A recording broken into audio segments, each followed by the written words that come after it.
오늘 하나님께서 주시는 말씀은 호세아 13장 1절에서 16절까지의 말씀입니다.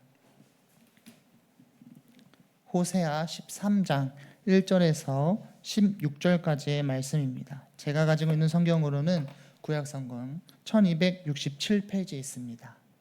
제가 봉독해 드리겠습니다.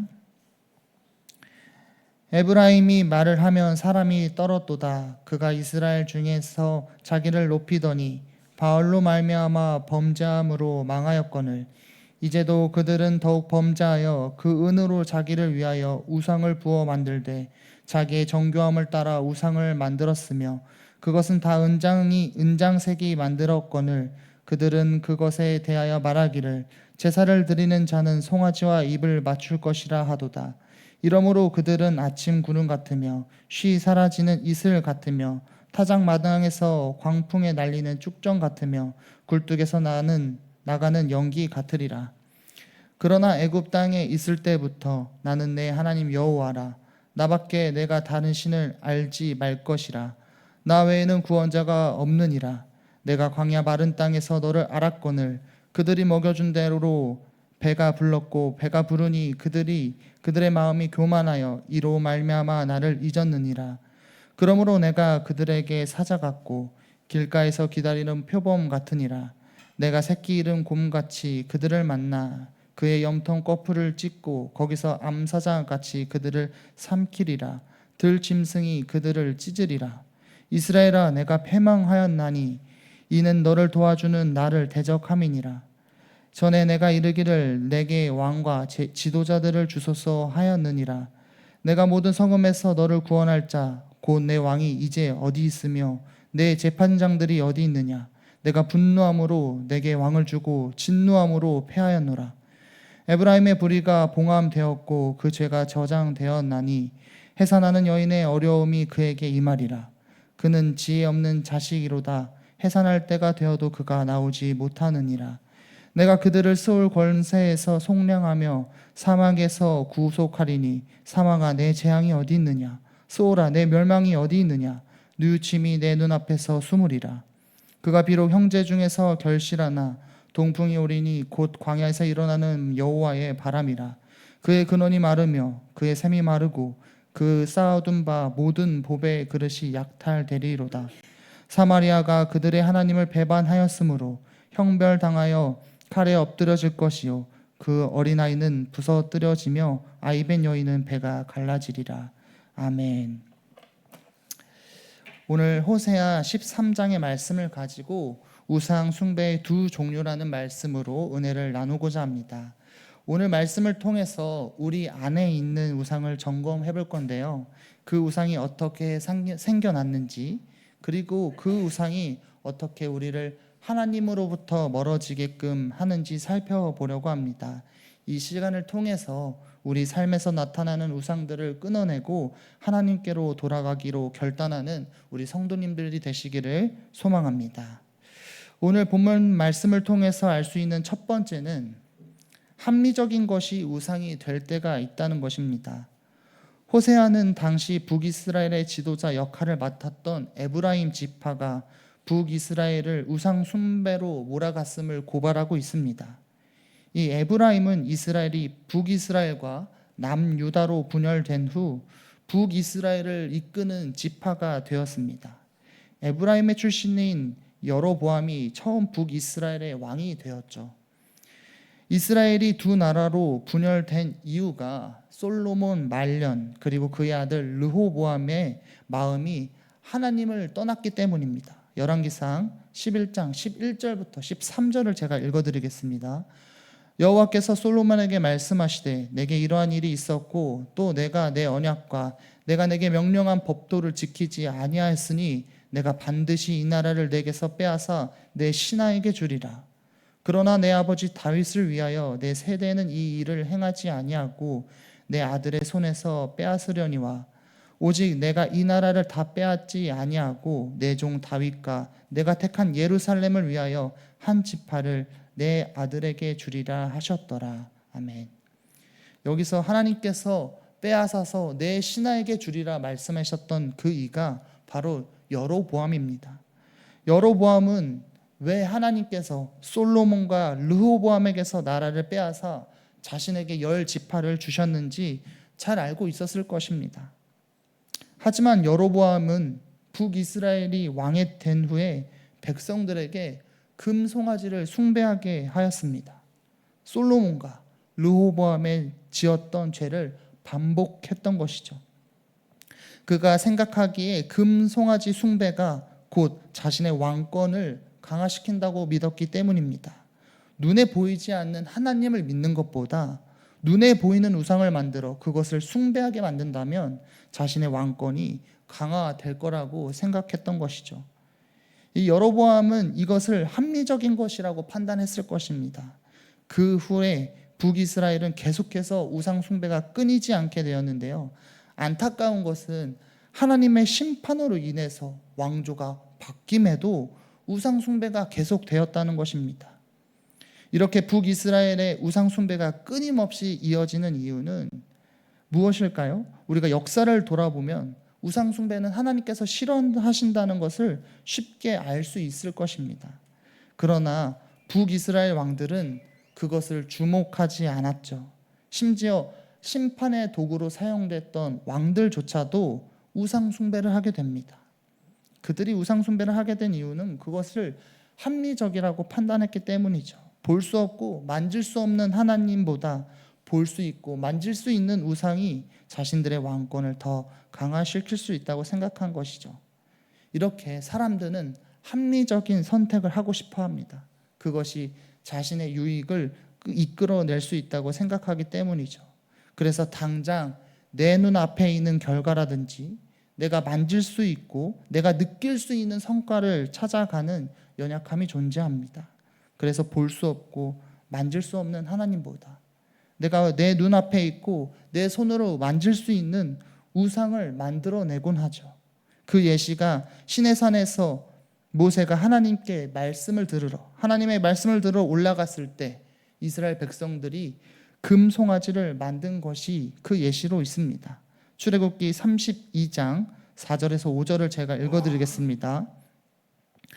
아론이 그들의 손에서 금 고리를 받아 부어서 조각칼로 새겨 송아지 형상을 만드니 그들이 말하되 이스라엘아 이는 너희를 애굽 땅에서 인도하여 낸 너희의 신이로다 하는지라.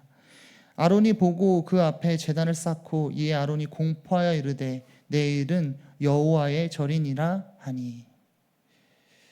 이 이스라엘은 다른 우상을 만든 것이 아닙니다. 눈에 보이지 않는 하나님을 형상화해서 눈에 보이는 하나님을 만든 것이죠. 왜냐하면 그것이 더 믿기 쉽고 합리적이기 때문입니다. 하나님께서는 이러한 이스라엘을 보고 기뻐하셨을까요? 자신을 형상화하여 거기에 절하고 있는 이스라엘을 향하여 더 이상 내 백성이라고 하지 않으셨습니다. 출애굽기 33장 1절을 읽어드리겠습니다. 여호와께서 모세에게 이르시되 너는 내가 애굽 땅에서 인도하여 낸 백성과 함께 여기를 떠나서 내가 아브라함과 이삭과 야곱에게 맹세하여 내 자손에게 주기로 한 그 땅으로 올라가라. 하나님께서 모세에게 이스라엘 백성을 부르실 때 내 백성, 자신의 백성, 내가 인도하여 낸 백성이라고 하지 않으시고 모세를 향하여 너가 인도하여 낸 백성이라고 하십니다. 이렇게 이스라엘을 부르시는 것을 보면 하나님과 이스라엘 사이가 갈라졌다는 것을 알 수 있죠. 이처럼 하나님의 방식이 아닌 내 유익을 위한 합리적인 판단은 때론 우리와 하나님 사이를 갈라놓기도 합니다. 왜냐하면 세상의 유혹은 교묘하게 우리의 유익이 되는 것 같이 다가오기 때문입니다. 또한 하나님의 말씀이 우리에게 느린 듯하고 더딘 듯하다고 느껴져서 하나님의 일을 이해할 수 없고 볼 수 없으며 불합리적이라고 우리가 생각하기 때문입니다. 그래서 당장 내 문제를 해결하는 데 있어서 하나님을 찾기보다는 다른 어떤 수단을 의지하게 되고 내 생각으로 해결 방법을 찾게 되죠. 아니면 시내산에 올라간 모세를 기다렸던 이스라엘이 긴 시간 동안 모세가 내려올 기미가 보이지 않자 하나님을 인간의 합리적인 틀 안에 끌어내린 것처럼, 내 눈에 보이게 하나님을 만든 것처럼 내 생각이 곧 하나님이 주신 뜻이겠거니 라고 하며 합리화하며 우상을 만들어내기도 합니다. 그러나 그 선택은 우리와 하나님 사이를 갈라놓는 것입니다. 그 선택이 당장 우리 눈앞에 빠른 성과와 우리가 원하는 결과를 얻게 해줄 수는 있으나 결국 하나님을 진노케 하는 결과가 되는 것이죠. 이스라엘의 왕조 그리고 이스라엘이 선택했던 우상들이 모두 하나님을 진노케 했음을 보면 알 수 있는 것입니다. 그래서 우리는 삶의 선택의 갈림길 속에서 합리적인 선택을 찾기보다는 하나님의 말씀이 어디에 있는지, 하나님이 뜻하시는 바가 어디에 있는지 먼저 살펴보아야 한다는 것입니다. 합리적이라는 탈을 쓰고 우리를 유혹하는 세상의 속삭임을 경계하는 우리 성도님들이 되시기를 바랍니다. 둘째는 하나님을 의지하지 않는 것도 우상 숭배라는 것입니다. 이 사무엘 시절에 이스라엘은 사사 시대를 모두 겪고 나서 자신들이 이방 나라보다 약한 이유가 왕이 없어서라고 생각했습니다. 그래서 사무엘을 찾아와 자신들에게 왕을 세워달라고 하죠.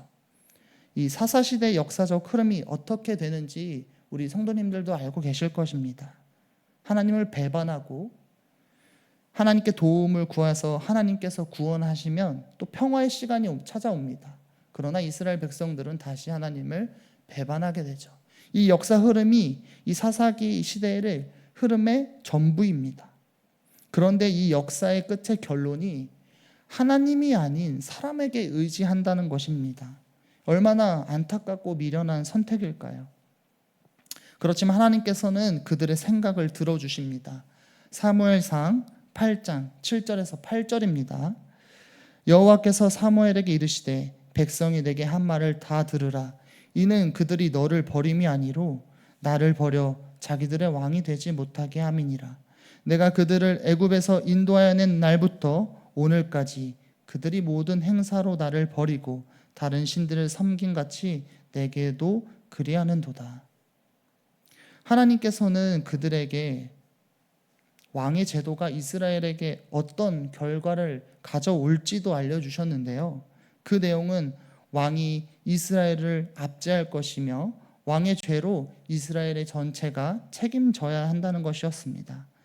하나님의 경고가 이스라엘 역사에 실제로 이루어지는 모습을 볼 수 있고 역시나 오늘 본문에서도 그렇게 흘러가게 됩니다. 오늘 본문 말씀 호세아 13장 10절에서 12절을 한번 보시겠습니다. 전에 내가 이르기를 내게 왕과 지도자를 주소서 하였느니라. 내 모든 서검에서 너를 구원할 자 곧 내 왕이 이제 어디 있으며 내 재판장들이 어디 있느냐. 내가 분노함으로 내게 왕을 주고 진노함으로 패하노라. 에브라임의 불의가 봉함되었고 그 죄가 저장되었나니. 하나님이 아닌 사람을 의지하기로 결단했던 이스라엘은 여전히 자신들의 왕으로 인해서 고통받고 있음을 알 수 있습니다. 이스라엘이 의지하고 선택했던 왕이 나오는 에브라임 지파는 이스라엘을 지켜주기는커녕 자신들의 불의를 숨기고 죄를 쌓아가고 있음을 하나님께서 지적하고 계십니다. 하나님을 의지하는 것이 아니라 사람을 의지하기로 결단했던 이스라엘의 결과가 이렇습니다. 자신이 의지하고자 했던 것으로부터 범죄하게 되고 책임지게 되며 결국 멸망의 길로 가게 되는 것이죠. 이스라엘과 수도 사마리아는 이후에 아수르 침공으로 파괴되고 약탈당하게 됩니다. 하나님이 아닌 다른 것에 의지하는 것도 우상 숭배의 하나라고 할 수 있는 거죠. 세상의 헛된 것들에 소망을 두고 그것으로부터 자신의 행복을 찾으리라 기대하는 것은 이처럼 어리석은 것입니다. 우리가 의지할 대상은 사람도 돈도 시간도 아니며 세상의 어떤 가치나 세상의 어떤 삶의 양식도 아닙니다. 우리의 참된 길이 되시며 또 소망 되시는 분은 오직 예수님 뿐이라는 그 사실을 우리 성도님들이 꼭 기억하시길 바랍니다. 세상은 우리를 교묘하게 속여서 우상을 만들어낸다고 했는데요.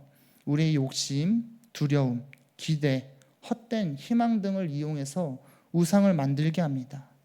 이 우상 숭배는 우리에게 빠른 결과를 제시하기도 또 명확한 방법을 알려주는 것 같이 보이지만, 그래서 우리가 진리를 다 아는 것처럼, 또 우리가 모든 문제를 해결할 수 있는 것처럼, 또 우리가 생각했던 것이 정답인 것처럼, 우리가 보았을 때 합리적인 것처럼 느끼게 하곤 하죠. 그래서 하나님의 말씀을 묵상하며 하나님께 도움을 구하기보단 우리의 생각을 주장하고 우리의 뜻대로 행할 수 있는 수단을 찾게 만듭니다. 그래서 북이스라엘 왕조들이 우상을 세워 왕권을 강화시키려고 했고요. 이스라엘이 금송아지를 만들어 하나님을 형상화했고요. 이스라엘이 하나님이 아닌 사람을 왕으로 세웠습니다. 그 결과가 어떻습니까?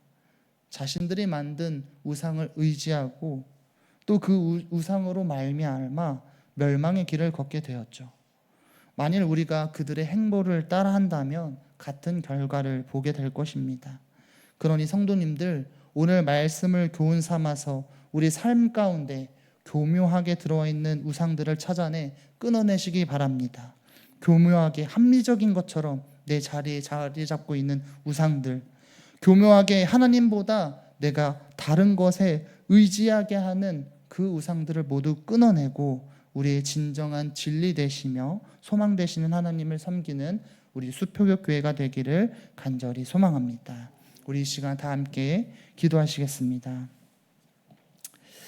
하나님, 오늘 호세아 3장의 말씀을 통해서 우리의 삶 가운데 합리적인 이유 때문에 생겨난 우상들, 교묘하게 하나님이 아닌 다른 것을 의지하게 하는 우상들이 있음을 알게 됩니다. 하나님이 아닌 다른 것을 섬겼던 우리의 연약한 모습을 하나님 앞에 회개합니다. 우리의 무지가 죄를 낳게 되고 우리의 교만이 하나님을 저버렸습니다. 이런 우리 죄인된 모습을 불쌍히 여겨 주시옵소서. 이제 우리 인생 가운데 우상들을 하나씩 정리하고자 합니다. 그것이 무엇이 되었든지 하나님을 나의 주인으로 결단하며 그것을 끊어내고자 합니다. 하나님의 손길로 우리의 마음을 주관하시어서 더 이상 우상에 우리의 삶을 맡기는 것이 아니라 하나님에게만 우리의 삶을 맡길 수 있도록 하여 주시옵소서. 하나님은 선하신 분입니다. 하나님의 일하심이, 하나님의 주관하심이, 하나님의 권능이 우리에게 가장 좋은 길이며 가장 완전한 길임을 믿습니다. 주님의 일하심으로 우리의 삶을 인도하여 주시옵소서. 오늘도 하루의 시작을 하나님께 드리는 주님의 백성들이 있습니다. 오늘 하루 이들과 함께 해주셔서 주님께서 허락하신 그곳을 작은 하나님의 나라로 세워나갈 수 있도록 하여 주시옵소서. 예수님의 이름으로 기도드립니다. 아멘. 하늘에 계신 우리 아버지여, 이름이 거룩히 여김을 받으시오며 나라가 임하시오며 뜻이 하늘에서 이루어진 것 같이 땅에서도 이루어지리라. 오늘날 우리에게 일용할 양식을 주시옵고 우리가 우리에게 죄 지은 자를 사하여 준 것 같이 우리의 죄를 사하여 주시옵고 우리를 시험에 들게 하시 마시옵고 다만 악에서 구하시옵소서. 나라와 권세와 영광이 아버지께 영원히 있사옵나이다. 아멘.